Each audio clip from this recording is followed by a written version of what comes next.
జగన్మోహన్ రెడ్డి గారు జువ్వలదిన్నకి ఇచ్చేసి అక్కడ ఉండేటువంటి ఫిషింగ్ హార్బర్ని చూసి అక్కడ మత్స్యకారులతో ముఖాముఖి ప్రోగ్రాంకి వచ్చారు.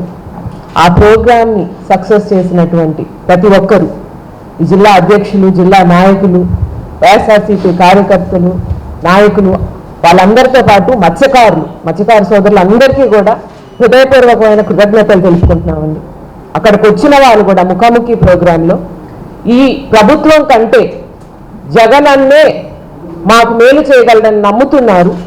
వాళ్ళ మాటల్లో కూడా అది కనిపించింది.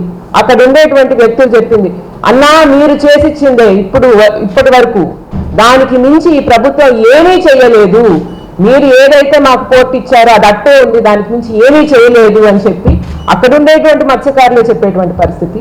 వాళ్ళ గోడు వినిపించుకోవడానికి జగనన్న దగ్గరికి వచ్చారు మత్స్యకారులు. అంటే మీ ప్రభుత్వం ఏ స్థాయికి దిగజారిపోయిందో చూడండి.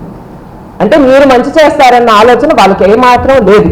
ఈరోజు కూటమి ప్రభుత్వం వల్ల మాకు మంచి జరుగుద్దన్న ఆలోచన వాళ్ళకి లేదు. ఎందుకంటే వాళ్ళ పోర్టు, వాళ్ళ ఫిషింగ్ హార్బర్ వాళ్ళ దగ్గర నుంచి తీసేసుకుంటున్నారు అనేది ఒకటి, వాళ్ళ ఆత్మగౌరవాన్ని, వాళ్ళ ఆత్మస్థైర్యాన్ని దెబ్బతీశారు అనేటువంటి బాధ ఇంకో పక్క వాళ్ళు స్పష్టంగా తెలుస్తుంది. అందుకని మాకు న్యాయం చేయండి అని ఆయన జగనన్న దగ్గరికి వచ్చారు.